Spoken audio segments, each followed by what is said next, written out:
اعوذ باللہ من الشیطان اللعین الرجیم بسم اللہ الرحمن الرحیم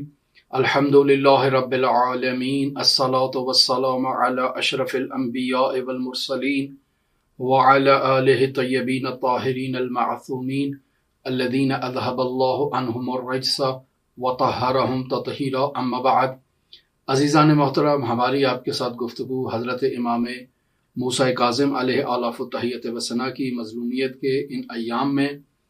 حضرت امام موسیٰ کاظم علیہ آلاف التحیت و ثنا کے حالات زندگی، واقعات اور حکایات کے بارے میں جاری تھی۔ ہم آپ کی خدمت میں آج جو مسئلہ لے کر حاضر ہوئے ہیں وہ مالی اعتبار سے اور معیشتی اعتبار سے شیعوں کو مضبوط کرنے سے متعلق ہے۔ مقدمتاً میں آپ کی خدمت میں عرض کرتا چلوں کہ کسی بھی معاشرے میں جو مشترکہ اہداف کی خاطر تشکیل پاتا ہے اور مشترکہ مفادات کی خاطر تشکیل پاتا ہے، ایسے معاشرے کے نظم و نسق کو قائم رکھنے کے لیے مالی وسائل کا ہونا نہایت ہی ضروری اور بنیادی اہمیت کا حامل ہوتا ہے۔ ایسے میں اگر کسی بھی تحریک کے مالی اور معیشتی وسائل کو قطع کر دیا جائے تو وہ تحریک اور وہ نظام مفلوج ہو کر رہ جاتا ہے۔ تاریخ اسلام میں اس چیز کو واضح طور پر مشاہدہ کیا جا سکتا ہے کہ حکمرانان وقت نے اپنی حکومت کو تسلسل دینے کی خاطر اور اپنی حکومت کو جاری رکھنے کی خاطر معاشرتی اعتبار سے معاشرے کے طبقات کو کمزور سے کمزور تر کرنے کی کوشش کی ہے، تاکہ یہ کمزور معاشرہ کبھی بھی ان کے خلاف سر نہیں اٹھا سکتا، ان کے خلاف احتجاج نہیں کر سکتا، آواز بلند نہیں کر سکتا۔ کیوں؟ چونکہ اس کمزور طبقے کو اپنی حیات کے استمرار کے لیے اور اپنی حیات کو جاری رکھنے کے لیے جس خون کی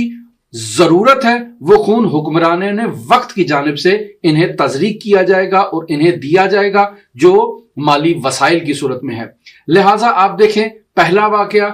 رسول خدا صلی اللہ علیہ وآلہ وسلم کی شہادت کے بعد حضرت صدیقہ طاہرہ فاطمہ زہرا سلام اللہ علیہا سے فدق کو چھین لیا گیا، جسے رسول خدا صلی اللہ علیہ وآلہ وسلم نے خداوند متعال کے حکم سری پر حضرت صدیقہ طاہرہ فاطمہ زہرا سلام اللہ علیہا کو اپنی زندگی میں بخش دیا، اور باقاعدہ اس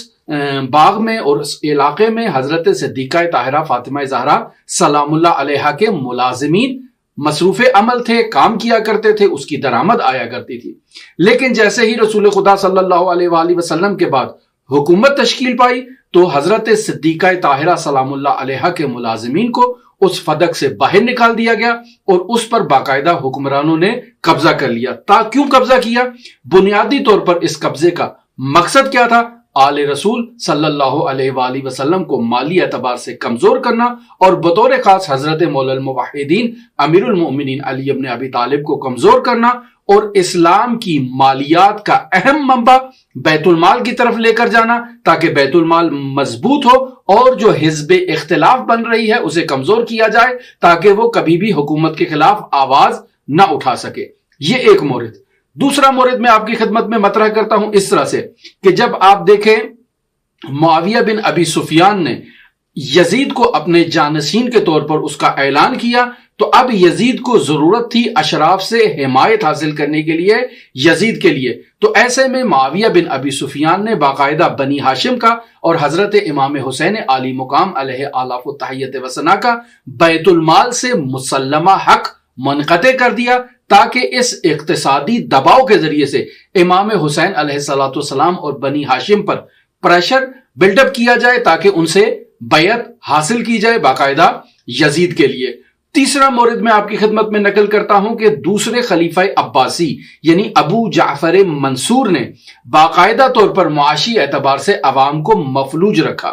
کیوں مفلوج رکھا؟ جب اس سے اس کی وجہ پوچھی گئی تو اس نے کہا کہ کتے کو اگر بھوکا رکھو تو وہ روٹی کی خاطر تمہارے پیچھے دم ہلاتا ہوا خود بخود چلا آئے گا، لیکن اگر وہ سیر ہو تو پھر وہ تمہارے پیچھے نہیں آئے گا۔ میں عوام کو بھوکا اس وجہ سے رکھ رہا ہوں تاکہ یہ میری طبیعت کریں، میری پیروی کریں اور میری اطاعت کریں۔ لہٰذا جب آپ دیکھیں کہ ہارون الرشید عباسی کی باقاعدہ حکومت بنی ہے تو اس حکومت میں اسی سیاست کو فالو کیا گیا ہے تاکہ عوام کو کمزور سے کمزور تر کیا جائے اور بطور خاص شیعیان حیدر کرار کو کمزور کیا جائے، چونکہ اگر کوئی ظالم حکمران کے خلاف آواز اٹھا سکتا ہے تو وہ وہی لوگ حکمران کے خلاف آواز اٹھائیں گے جو اس خلافت کو اور اس حکومت کو غاصبانہ حکومت سمجھتے ہیں اور رسول خدا صلی اللہ علیہ وآلہ وسلم کی اولاد کو ان کا حقیقی جانشین سمجھتے ہیں اور حکومت کا اصلی حقدار سمجھتے ہیں۔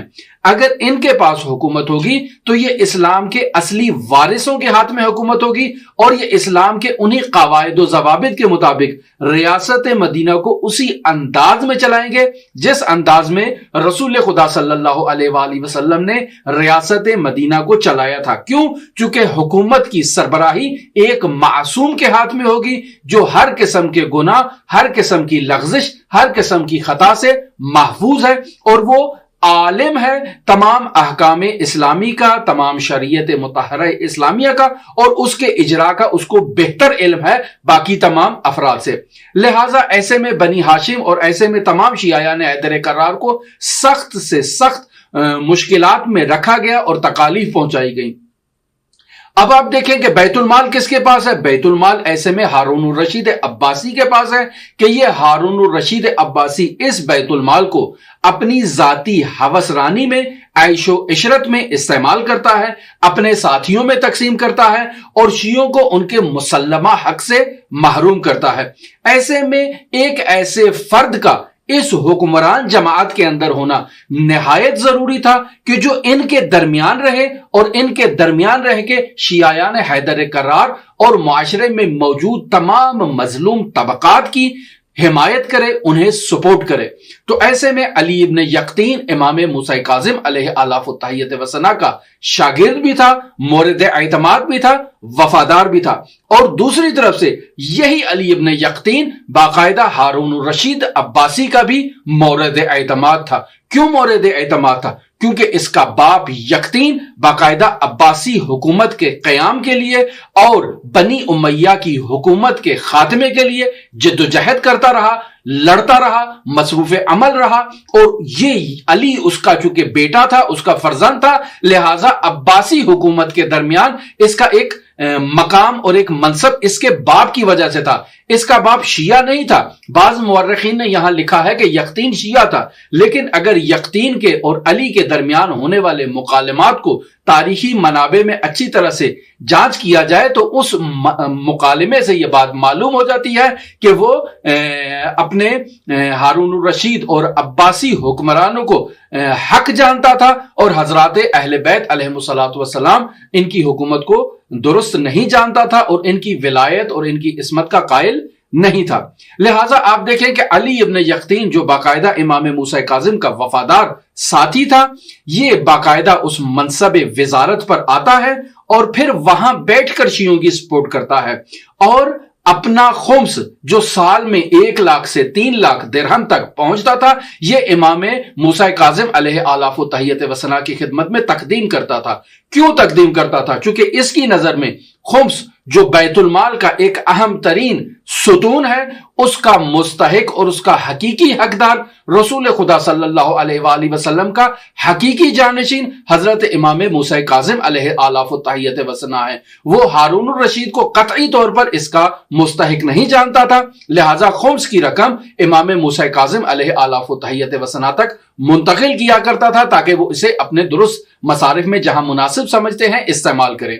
خود علی ابن یقطین کا بیٹا یہ بات تحریر کرتا ہے اور بیان کرتا ہے کہ امام موسیٰ کاظم علیہ آلاف التحیت وثنا کو جب بھی کسی چیز کی ضرورت ہوتی تھی یا کوئی کام انجام دینا ہوتا تھا تو وہ میرے بابا کو خط لکھا کرتے تھے کہ فلاں چیز خریداری کر لو یا فلاں کام انجام دے دو، اور موارد خاص میں امام موسیٰ کاظم اور علی ابن یقطین کے درمیان رابطے کا کردار حشام بن حکم انجام دیا کرتا تھا، جو امام کا پیغام علی ابن یقطین تک شفاہی طور پر منتقل کیا کرتا تھا۔ ایسے میں آپ دیکھیں کہ جب امام موسیٰ کاظم علیہ آلاف التحیت وثنا عراق میں تشریف لاتے ہیں تو اس وقت علی ابن یقطین اپنی مشکلات کی طرف اشارہ کرتا ہے اور اشارہ کرتا ہے کہ کس مشکل میں وہ عباسی حکومت کے درمیان بیٹھ کر شیعیان حیدر کرار کی مشکلات کو حل کر رہا ہے اور اب اس وضعیت سے اور صورتحال سے تنگ آ چکا ہے۔ لہٰذا امام موسیٰ کاظم علیہ آلاف و تحیت و ثنا علی ابن یقطین کو اس بات کی اجازت ہے کہ وہ وزارت کے منصب سے فارغ ہو کر آزاد ہو جائے۔ امام موسیٰ کاظم علیہ آلاف و تحیت و ثنا علی ابن یقطین کی حوصلہ افزائی کرتے ہیں اور اسے کہتے ہیں کہ خداوند متعال اپنے محبوب بندوں کو ظالمین کے درمیان رکھتا ہے تاکہ ان کی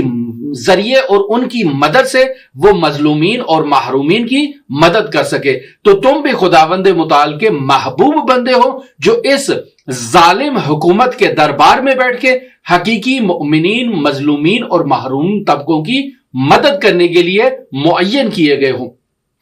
لہٰذا ہم دیکھتے ہیں کہ علی ابن یقطین علی ظاہر شیعیان حیدر کرار یا مظلوم طبقات سے اگر مالیات اور ٹیکسز وصول کرتا تھا تو خفا میں انہیں واپس کر دیا کرتا تھا۔ کیوں؟ چونکہ علی ابن یقطین کے نزدیک حکمران وقت جو ہے اور اس کا بیت المال جو ہے وہ درست بیت المال نہیں ہے۔ حقیقی طور پر حاکم وقت حضرت امام موسیٰ کاظم علیہ آلاف و تحیت و ثنا ہے، حقیقی خلیفہ رسول ہیں اور جانشین رسول خدا ہیں اور حقیقی بیت المال کے حقدار وہ ہیں۔ لہٰذا یہ علی ابن یقطین باقاعدہ امام موسیٰ کاظم علیہ آلاف و تحیت و ثنا کی اجازت سے یہ کام کیا کرتا تھا کہ بیت المال کی رقم وصول کرنے کے بعد مستضعف افراد سے واپس انہیں لوٹا دیا کرتا تھا تاکہ ان کی مشکلات برطرف ہوں اور حکومت کو بھی یہ یقین رہے کہ ہمارے پاس بیت المال آ چکا ہے، ہم نے ٹیکسز وصول کر لیے ہیں۔ عزیزان محترم، ہماری آپ کے ساتھ گفتگو حضرت امام موسیٰ کاظم علیہ آلاف و تحیت و ثنا کی مظلومیت کے ان ایام میں مختلف موضوعات پر جو حضرت کی حالات زندگی، واقعات اور حکایات کے بارے میں ہے جاری رہے گی۔ اگر آپ دلچسپی رکھتے ہوں تو ہمارے ساتھ رہ سکتے ہیں۔ اللہم صلی علی محمد و آل محمد وعجل فرج قائم آل محمد۔